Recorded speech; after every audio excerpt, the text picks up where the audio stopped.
അപ്പോൾ എല്ലാവർക്കും നമസ്കാരം. അപ്പോൾ എൻ്റെ പേര് രാജീവൻ, വടകരയാണ് സ്ഥലം. അപ്പോൾ പാർട്ട്നേഴ്സ് ക്ലബിൻ്റെ നേതൃത്വത്തിൽ ഇന്ന് നടക്കുന്ന 210ാമത്തെ ടെലിമീറ്റിങ്ങിലാണ് നമ്മൾ ഓരോരുത്തരും ഇന്ന് പങ്കെടുത്തുകൊണ്ടിരിക്കുന്നത്. അപ്പോൾ ഈ ഒരു മീറ്റിങ്ങിൽ പങ്കെടുത്ത മുഴുവൻ പാർട്ട്നേഴ്സിനെയും ഈ ഒരു വേദിയിലേക്ക് വളരെ സ്നേഹത്തോടെ സ്വാഗതം ചെയ്യുകയാണ്. അപ്പം പേൾവിൻ ഇന്റർനാഷണൽ എന്ന് പറയുന്ന ഈ ഒരു മഹാപ്രസ്ഥാനത്തെക്കുറിച്ച് വളരെ നല്ല രീതിയിൽ മനസ്സിലാക്കാൻ വേണ്ടിയാണ് സ്ഥിരമായി നമ്മൾ ഇങ്ങനെയുള്ള മീറ്റിങ്ങുകൾ നടത്തി വരുന്നത്. അപ്പം പാർട്ട്നേഴ്സ് ക്ലബിന്റെ നേതൃത്വത്തിലുള്ള 210ാമത്തെ മീറ്റിംഗ് ആണ് എന്ന് പറഞ്ഞു കഴിഞ്ഞു. അതുപോലെ തന്നെ $1 മില്യൺ ക്ലബിന്റെ മീറ്റിങ്ങുകൾ, മെറ്റ ആർമിയുടെ മീറ്റിങ്ങുകൾ, NRI ക്ലബിന്റെ മീറ്റിങ്ങുകൾ, തമിഴ് മീറ്റിങ്ങുകൾ, ഇങ്ങനെ നിരവധി മീറ്റിങ്ങുകൾ നമ്മൾ സ്ഥിരമായി നടത്തി വരികയാണ്. അപ്പം ഇതിലുള്ള ഭൂരിഭാഗം വ്യക്തികളും ഈ ഒരു മീറ്റിങ്ങുകളിൽ സ്ഥിരമായി പങ്കെടുക്കുന്ന വ്യക്തികളാണ്. അപ്പോൾ അങ്ങനെയുള്ള മീറ്റിങ്ങുകളിൽ നമ്മൾ എന്തിനു പങ്കെടുക്കുന്നു, അതിൻ്റെ ഉദ്ദേശം എന്ത്, അതിൻ്റെ ലക്ഷ്യം എന്ത്, അതുപോലെ തന്നെ നമ്മൾ ഈ ഒരു പ്രസ്ഥാനത്തിൽ പ്രവർത്തിക്കേണ്ടതിൻ്റെ ആവശ്യകത എന്ത് തുടങ്ങിയ കാര്യങ്ങൾ വളരെ നല്ല രീതിയിൽ നമുക്ക് പറഞ്ഞു തരാൻ വേണ്ടി നമ്മുടെ കൂടെ ഇന്ന് എത്തിയിട്ടുള്ളത് നമ്മുടെ ഗ്രേറ്റ് ലീഡറായ അനിൽകുമാർ ദാസ് പത്തനംതിട്ടയാണ്. അപ്പോൾ അദ്ദേഹത്തെ പറ്റി ഞാൻ കൂടുതൽ പരിചയപ്പെടുത്തേണ്ട ഒരു ആവശ്യമില്ല. കാരണം നമുക്ക് സ്ഥിരമായി വളരെ ലളിതമായ ഭാഷയിൽ കാര്യങ്ങൾ പറഞ്ഞു തരുന്ന ഒരു വ്യക്തിയാണ്. അപ്പോൾ അതുപോലെ തന്നെ ഈ റെഫറൽ മാർക്കറ്റിംഗ് സിസ്റ്റത്തിൽ ഒരുപാട് വർഷത്തെ പരിചയ സമ്പത്തുള്ള വ്യക്തിയാണ്. അതുപോലെ നമ്മുടെ മെറ്റാക്രാറ്റ് എന്നൊരു പദവി അലങ്കരിക്കുന്ന ഒരു വ്യക്തിയാണ്.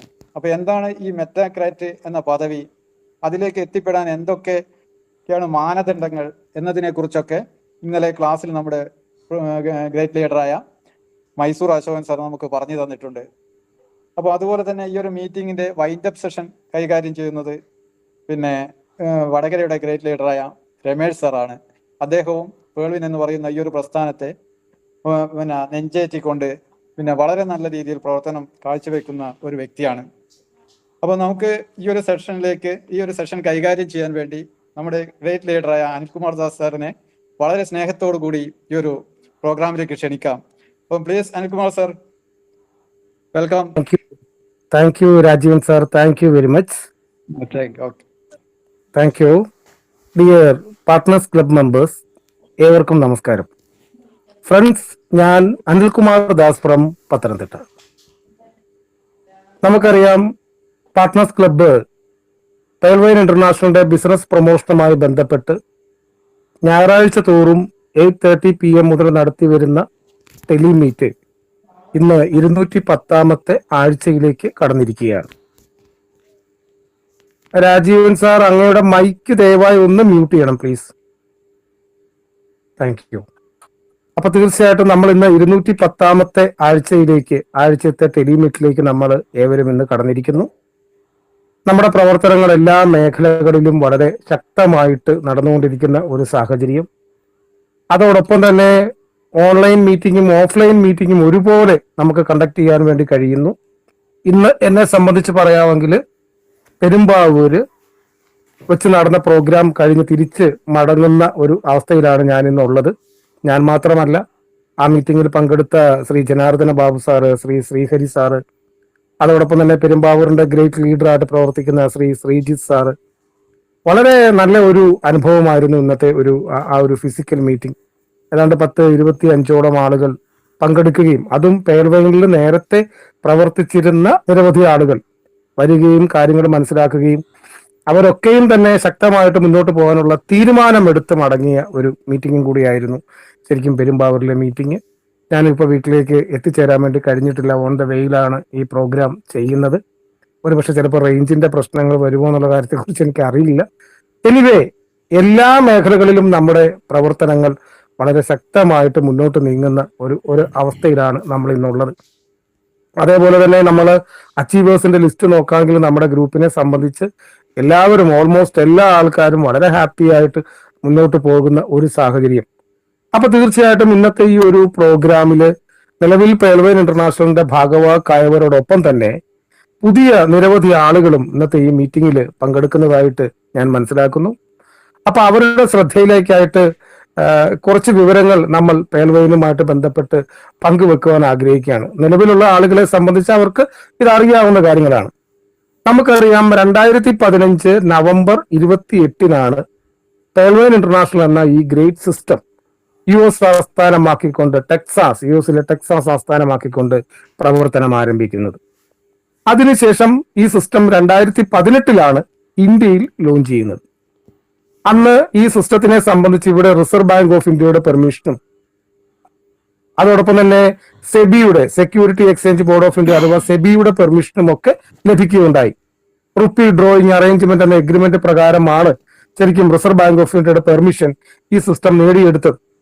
ഇന്നത്തെ ഒരു അവസ്ഥ നമ്മൾ ടോട്ടലി പരിശോധിക്കുകയാണെങ്കിൽ ഇന്ന് ഇന്ത്യ ഉൾപ്പെടെ ഏതാണ്ട് 156-ൽ പരം രാജ്യങ്ങളിലേക്ക് തങ്ങളുടെ ബിസിനസ് എക്സ്പാൻഡ് ചെയ്യുവാനും അതോടൊപ്പം തന്നെ ഏതാണ്ട് 85 ലക്ഷത്തോളം വരുന്ന ഒരു വലിയ കമ്മ്യൂണിറ്റിയെ ബിൽഡ് ചെയ്തെടുക്കുവാനും ഒക്കെ സാധിച്ച ഒരു സിസ്റ്റം കൂടിയാണ് പേൾവൈൻ ഇന്റർനാഷണൽ.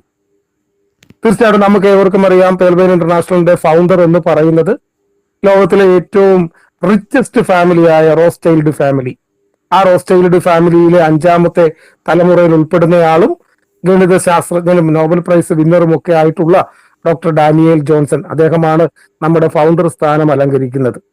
ഇതൊക്കെ നമുക്ക് അഭിമാനം നൽകുന്ന കാര്യങ്ങളാണ്. കാരണം പേൾവൈൻ ഇന്റർനാഷണലിന്റെ പിന്നിൽ പ്രവർത്തിക്കുന്ന ആ ഒരു ഗ്രൂപ്പ് വളരെ സ്റ്റെബിലിറ്റി ഉള്ള ഒരു ഗ്രൂപ്പാണ്. ഏതാണ്ട് 300 വർഷത്തെ ബിസിനസ് പാരമ്പര്യമുള്ള ലോകത്തിലെ ഏറ്റവും കൂടുതൽ റിച്ചസ്റ്റ് ആയ ഫാമിലികളിൽ ഉൾപ്പെടുന്ന ഒരു ഫാമിലിയാണ് ശരിക്കും റോസ്ചൈൽഡ് ഫാമിലി എന്ന് പറയുന്നത്. പ്രധാനമായിട്ടും 6 ബിസിനസ് സെഗ്മെന്റുകൾ ഈ സിസ്റ്റം നമ്മുടെ മുമ്പാകെ അവതരിപ്പിക്കുന്നു. ഈ സിസ്റ്റം നമ്മുടെ മുമ്പാകെ അവതരിപ്പിച്ച ആദ്യത്തെ ബിസിനസ് സെഗ്മെന്റ് എന്ന് പറയുന്നത് അത് ഡിജിറ്റൽ ബാങ്കിംഗ് ആണ്, അല്ലെങ്കിൽ DP പ്രോഗ്രാം എന്ന് പറയാം. DP എന്നാൽ അതിന്റെ ഫുൾ ഫോം ആയിട്ട് നമ്മൾ ചിന്തിക്കുകയാണെങ്കിൽ ഡിജിറ്റൽ പോയിന്റ്. ശരിക്കും ഡോളറിന് തുല്യ മൂല്യമുള്ള KYC സ്വീകരിക്കുന്ന ലോകത്തിലെ ആദ്യത്തെ ഡിജിറ്റൽ കറൻസിയാണ് DP എന്ന് അറിയപ്പെടുന്നത്. അപ്പൊ ലോകത്ത് ആദ്യമായിട്ട് ഒരു ഡിജിറ്റൽ കറൻസി അവതരിപ്പിച്ചത് പേൾവൈൻ ഇന്റർനാഷണൽ ആണ്. ഇപ്പൊ നമ്മളെല്ലാവരും ഡിജിറ്റൽ കറൻസിയുടെ ഭാഗമാകാൻ പോവുകയാണ്. ഇപ്പൊ നമ്മൾ പത്രങ്ങളിലൊക്കെ അതിനുള്ള വാർത്തകളൊക്കെ നമ്മൾ കണ്ടു കഴിഞ്ഞു, അല്ലെ? ഫിസിക്കൽ നോട്ടുകൾ എല്ലാ ലോകരാജ്യങ്ങളും ഉപേക്ഷിക്കപ്പെടുന്ന ഒരവസ്ഥ, തുടർന്ന് കറൻസി കംപ്ലീറ്റ് ഡിജിറ്റലൈസ് ചെയ്യുന്ന ഒരു സാഹചര്യം നമുക്കും ഇനിയിപ്പോ ഈ റുപ്പി എന്ന ഇന്ത്യൻ രൂപയുടെ ഡിജിറ്റൽ കറൻസിയാണ് നമുക്കിനി ഉപയോഗിക്കേണ്ടതായിട്ട് വരിക. പക്ഷെ അതിനെക്കുറിച്ചുള്ള ആലോചനകളും പ്രവർത്തനങ്ങളും ഒക്കെ നടക്കാൻ തുടങ്ങിയിട്ട് വർഷങ്ങളോളമായി. പക്ഷെ ഇന്നും നമ്മുടെ രാജ്യത്തെ എല്ലാ ആൾക്കാരുടെ പക്കലേക്കും ആ ഒരു കാര്യം എത്തിക്കാൻ നമ്മളെ കൊണ്ടായിട്ടില്ല. ഇങ്ങനെ ഇരിക്കെയാണ് ശരിക്കും 2015 ആരംഭിച്ച ഈ ഒരു സിസ്റ്റം 2018 ഇന്ത്യയിൽ ലോഞ്ച് ചെയ്യുകയും അവര് ഒരു ഡിജിറ്റൽ കറൻസി ലോകത്തിന് സമർപ്പിച്ചു, DP എന്ന ഡിജിറ്റൽ കറൻസി. അതിന് റിസർവ് ബാങ്ക് ഓഫ് ഇന്ത്യയുടെയും സെബിയുടെ ഒക്കെ പെർമിഷൻ ഇന്ത്യയിൽ ലഭിച്ചു. ആ ബിസിനസ്സിലൂടെ അവര് 156-ൽ പരം രാജ്യങ്ങളിലേക്ക് ബിസിനസ് എക്സ്പാൻഡ് ചെയ്തു. ഏതാണ്ട് 85 ലക്ഷത്തോളം വരുന്ന ഒരു വലിയ കമ്മ്യൂണിറ്റിയെ ഈ 156 രാജ്യങ്ങളിൽ നിന്ന് ബിൽഡ് ചെയ്തെടുക്കാനും അവർക്ക് സാധിച്ചു. അപ്പൊ ശരിക്കും 156 രാജ്യങ്ങളിലുള്ള പേൾവൈനുമായിട്ട് ബന്ധപ്പെട്ട ആളുകൾക്ക് DP എന്ന ഡിജിറ്റൽ കറൻസിയെ കുറിച്ച് അറിവ് നൽകുവാൻ ഈ ചുരുങ്ങിയ സമയം കൊണ്ട് അവർക്ക് സാധിച്ചു. ശരിക്കും ആ DP റിസർവ് ബാങ്കിന്റെ അനുമതിക്ക് നേടിയ ഒരു കറൻസി എന്ന നിലയ്ക്ക് ഇന്ത്യയിലും ലോകമെമ്പാടും നിരവധി ആളുകൾ പല പല യൂട്ടിലിറ്റീസിനായിട്ട് DP ഉപയോഗിച്ച സാഹചര്യം നമ്മുടെ മുമ്പിലുണ്ട്. DP ബാങ്കിലേക്ക് ട്രാൻസ്ഫർ ചെയ്ത ധാരാളം ആളുകളുണ്ട്. DP ഉപയോഗിച്ച് LIC പ്രീമിയവും കറണ്ട് ബില്ലും മൊബൈൽ റീചാർജും ഒക്കെ നടത്തിയ ധാരാളം ആൾക്കാർ. അങ്ങനെ പല പല യൂട്ടിലിറ്റീസിനകത്ത് DP യൂസ് ചെയ്യപ്പെട്ട ഒരു സാഹചര്യം. ഇങ്ങനെ ഒരു 7 വർഷക്കാലത്തോളം ഈ DP പ്രോഗ്രാമുമായിട്ട് ബന്ധപ്പെട്ട് ഈ സിസ്റ്റം മുന്നോട്ട് പോയതായിട്ട് നമുക്ക് കാണുവാൻ വേണ്ടി കഴിയും.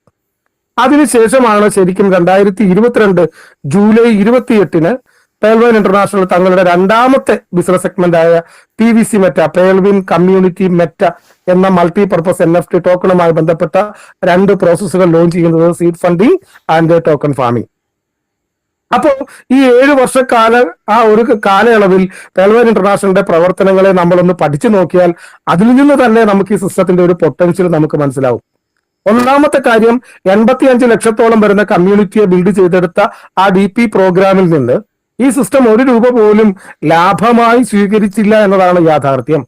കാരണം നമുക്കറിയാം, ഈ ഡിജിറ്റൽ പ്രോഗ്രാമുമായിട്ട് അല്ലെങ്കിൽ എന്താ പറയുക ഡിജിറ്റൽ ബാങ്കിങ്ങിന്റെ DP പ്രോഗ്രാമുമായി ബന്ധപ്പെട്ട് ഏതാണ്ട് പ്രധാനമായിട്ടുള്ള 13 വാലറ്റുകൾ ഉണ്ടായിരുന്നു. ഈ വാലറ്റുകളൊക്കെ വിറ്റ് കിട്ടുന്ന ആ ഒരു പണം 100% ആ കമ്മ്യൂണിറ്റിയിലേക്ക് തന്നെ തിരിച്ച് റീഡിസ്ട്രിബ്യൂട്ട് ചെയ്യുകയാണ് പേൾവൈൻ ചെയ്തത്. അത് സ്പോർട്ട് കമ്മീഷനായിട്ട് കൊടുക്കുന്നു, ലെവൽ കമ്മീഷനായിട്ട് കൊടുക്കുന്നു.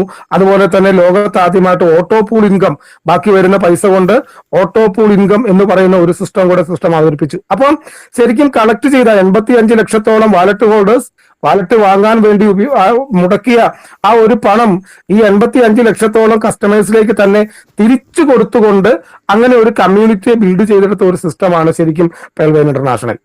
എന്നാൽ നമ്മളെ ഇവിടെ ഇരുത്തി ചിന്തിപ്പിക്കുന്ന, നമ്മളെ ഞെട്ടിച്ചു കളയുന്ന ചില വസ്തുതകളുണ്ട് ഈ ഒരു കാലയളവിൽ പേൾവെയിനെ സംബന്ധിച്ച്. അതെന്താണ്? ശരിക്കും ഈ 85 ലക്ഷത്തോളം ആൾക്കാരുടെ ട്രാൻസാക്ഷൻ ഹിസ്റ്ററി, പാസ്ബുക്ക്, അതോടൊപ്പം തന്നെ അവരുടെ എല്ലാവിധ ഡീറ്റെയിൽസും ഈ സിസ്റ്റത്തിനകത്ത് ലൈവായിട്ട് അവർ പ്രദർശിപ്പിച്ചുകൊണ്ടേയിരുന്നു. അപ്പൊ അങ്ങനെ ഒരു 85 ലക്ഷത്തോളം, 1 കോടിക്ക് അടുത്ത് വരുന്ന ഒരു കമ്മ്യൂണിറ്റിയുടെ എല്ലാവിധ ഡീറ്റെയിൽസും ഒരു 7 വർഷക്കാലത്തോളം അവരുടെ സെർവറിൽ പ്രദർശിപ്പിക്കണമെങ്കിൽ തീർച്ചയായിട്ടും ആ സെർവറിന്റെ ഒരു കപ്പാസിറ്റി എത്ര വലുതായിരിക്കും നമുക്ക് ചിന്തിക്കാം. രണ്ടാമതായിട്ട് ഓരോ ദിവസവും ഈ DP യുടെ ട്രാൻസാക്ഷൻസ് വർദ്ധിച്ചു വരികയാണ്. നോക്കൂ, 85 ലക്ഷത്തോളം വരുന്ന ആളുകൾ ഒരു DP ഒരു ദിവസം അങ്ങോട്ടും ഇങ്ങോട്ടും ട്രാൻസ്ഫർ ചെയ്യുന്ന ഒരു സാഹചര്യം ഉണ്ടായാൽ തന്നെ ഏതാണ്ട് 85 ലക്ഷത്തോളം എൻട്രീസ് പെർ ഡേ നടക്കപ്പെടുന്ന ഒരു അവസ്ഥ.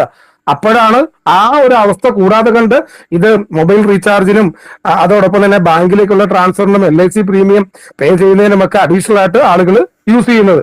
അപ്പോൾ ഒരു ഹ്യൂജ് ട്രാൻസാക്ഷൻ ഈ ഒരു പ്രസ്തുത പീരീഡിൽ നടക്കപ്പെട്ടിട്ടുണ്ട്. പക്ഷേ സിസ്റ്റം ഈ ട്രാൻസാക്ഷൻസിന് ഒന്നും തന്നെ 1 രൂപ പോലും സർവീസ് ചാർജ് എടുക്കാതെ കണ്ടാണ് ആ ഒരു ട്രാൻസാക്ഷൻസ് ചെയ്യുവാൻ ഈ പറയപ്പെടുന്ന പ്രസ്തുത ഈ ഒരു കമ്മ്യൂണിറ്റിയെ ഈ സിസ്റ്റം അനുവദിച്ചത്. അതിൽ നിന്ന് നമുക്ക് വെളിവായി കിട്ടുന്ന ഒരു കാര്യം എന്താണ്? തീർച്ചയായിട്ടും പേൾവെയിൻ ഇന്റർനാഷണലിന് അവർ ഉപയോഗിക്കുന്ന സെർവർ അവർക്ക് സ്വന്തമാണ്. അതൊരിക്കലും ഒരു വാടക സെർവറിലല്ല അവർ പ്രവർത്തിക്കുന്നത്. കാരണം അങ്ങനെ വാടക സെർവറിൽ പ്രവർത്തിക്കുന്ന ഒരു സിസ്റ്റത്തിന് ഒരിക്കലും ഇങ്ങനെ ഒരു സർവീസ് പ്രൊവൈഡ് ചെയ്യാനാവില്ല. ഇനി ഒരു സെർവർ മാത്രമല്ല, ഏതാണ്ട് 6ഓളം സെർവർ ഫാമുകൾ സ്വന്തമായിട്ടുള്ള ഒരു സിസ്റ്റം കൂടിയാണ് പേൾവെയിൻ ഇന്റർനാഷണൽ. അതൊരിക്കലും ചെറിയൊരു കാര്യമല്ല. ഒരുപക്ഷെ നമ്മൾ ഇരുത്തി ചിന്തിച്ചാൽ മനസ്സിലാവും, നമ്മുടെ രാജ്യത്തെ റിസർവ് ബാങ്ക് ഓഫ് ഇന്ത്യക്ക് പോലും സാധിക്കാത്ത ഒരു കാര്യമാണ് നമ്മളിപ്പോൾ ഇവിടെ സൂചിപ്പിച്ചുകൊണ്ടിരിക്കുന്നത്. ഇങ്ങനെ സ്വന്തം സെർവർ ഫാമില് ശരിക്കും എന്താ പറയുക, ഓൺ സെർവർ ഫാമിൽ, ഓൺ ബ്ലോക്ക് ചെയിനിൽ ആണ് ഈ സിസ്റ്റം വർക്ക് ചെയ്യുന്നത്. അതോടൊപ്പം തന്നെ ഇവര് ഏതാണ്ട് 100 ബില്യൺ DP റിസർവ് ഫണ്ടായിട്ട് വെച്ചുകൊണ്ടാണ് ശരിക്കും ഈ സിസ്റ്റം ആരംഭിക്കുന്നത്. അത് ഇന്നത്തെ ഡോളറിന്റെ മൂല്യമായിട്ട് നമ്മൾ കണക്കൂട്ടി നോക്കുകയാണെങ്കിൽ ഏതാണ്ട് 92 ലക്ഷം കോടി ഇന്ത്യൻ രൂപ റിസർവ് ഫണ്ടായിട്ട് വെച്ചുകൊണ്ടാണ് ഈ സിസ്റ്റം പ്രവർത്തനം ആരംഭിച്ചിട്ടുള്ളത് അവരുടെ. അപ്പൊ ശരിക്കും വളരെ പൊട്ടൻഷ്യൽ ഉള്ള ഒരു സിസ്റ്റമാണ് ഇത് എന്ന് നമുക്ക് മനസ്സിലാക്കാം. വീണ്ടും അവരുടെ പൊട്ടൻഷ്യൽ നമുക്ക് വെളിവാക്കി തന്നു 2022 ജൂലൈ 28 അവരുടെ രണ്ടാമത്തെ ബിസിനസ് സെഗ്മെന്റ് ആയ PVC മെറ്റ സ്റ്റാർട്ട് ചെയ്തപ്പോ.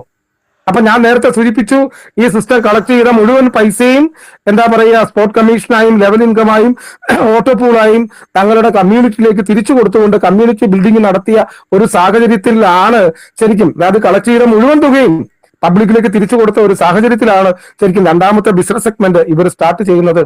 ഈ ഒരു സമയത്ത് കളക്ട് ചെയ്ത മുഴുവൻ തുകയും സിസ്റ്റത്തിന്റെ കയ്യിൽ ഇല്ലാത്ത ഒരു അവസ്ഥയിൽ പോലും ഈ 85 ലക്ഷത്തോളം ആളുകളിൽ പല ആൾക്കാരും 1 വാലറ്റ് വാങ്ങിയവരുണ്ട്, 2 വാലറ്റ് മേടിച്ചവരുണ്ട്, മുഴുവൻ വാലറ്റുകളും വാങ്ങിയ ആൾക്കാരുണ്ട്. അപ്പോൾ ഓരോരുത്തരും വാങ്ങിയ വാലറ്റുകളുടെ അടിസ്ഥാനത്തിൽ അവർ ആ വാലറ്റിന് വേണ്ടി എത്ര രൂപയാണ് മുടക്കിയത് എന്നുള്ള കാര്യം കണക്കിലെടുത്തുകൊണ്ട് തങ്ങളുടെ റിസർവ് ഫണ്ടിൽ നിന്ന് അവർ ഓരോരുത്തരും മുടക്കിയ ആ ഒരു എത്ര DP കൊടുത്തിട്ടാണോ വാങ്ങിയത് ആ ഒരു മുതൽ മുടക്കിന്റെ ഇരട്ടി തുകയ്ക്ക് തുല്യമായിട്ടുള്ള DP അവരുടെ റിസർവ് ഫണ്ടിൽ നിന്ന് ഇങ്ങോട്ട് നൽകിക്കൊണ്ട്, അപ്പൊ 30 DP മുടക്കി 1 വാലറ്റ് മേടിച്ച ഒരാൾക്ക് 60 DP, 180 DP മുടക്കി 3 വാലറ്റുകൾ മേടിച്ച ആൾക്ക് 360 DP, ഇങ്ങനെ ഇങ്ങോട്ട് നൽകിക്കൊണ്ട് ഈ സിസ്റ്റം ഈ 85 ലക്ഷം ആൾക്കാരെയും അവരുടെ രണ്ടാമത്തെ ബിസിനസ് സെഗ്മെന്റ് ആയ PVC മെറ്റ പ്രോഗ്രാമിലേക്ക് ക്ഷണിച്ചു.